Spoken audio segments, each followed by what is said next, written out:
కాంతం కాస్త శాంతం. రండి అత్తయ్య గారు, ఎలా ఉన్నారు?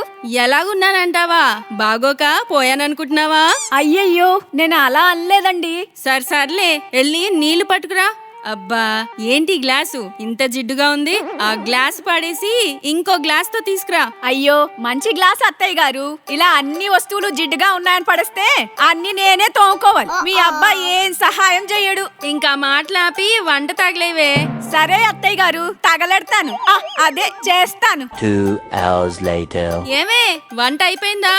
అబ్బా, వచ్చినది వచ్చినట్టు ఉండక నా ప్రాణం తినేస్తుంది. నేనెందుకు పడినో ఈవిడికి.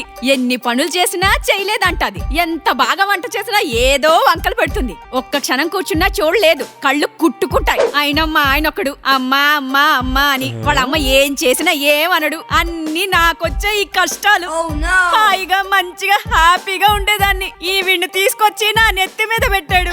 అయినా ఎన్ని మంచి సంబంధాలు వచ్చాయి. అవన్నీ మానేసి ఈ పెళ్ళే చేసుకోవాలా? ఇప్పుడు చూడు, లైఫ్ అంతా ప్రాబ్లమ్సే. ఇంకా దేవుడా, నువ్వే నాకు దిక్కు. అబ్బా కాంతం కాస్త శాంతం. అయినా మా అమ్మ ఎన్ని రోజులని ఉండిపోతుంది చెప్పు? ఉన్నన్ని రోజులు నా ప్రాణం తినదేంటి? ఏవేనంటే కోడలు రాచి రంపాని పెడుతుంది అంటారు. ఈ పాడు సమాజం అంతే, ఇంకేం చేస్తాం? ఈమెకే ఇది ఫ్రస్ట్రేషన్. వినే మనకైతే ఫుల్ ఫన్. అబ్బా కాంతం కాస్త శాంతం.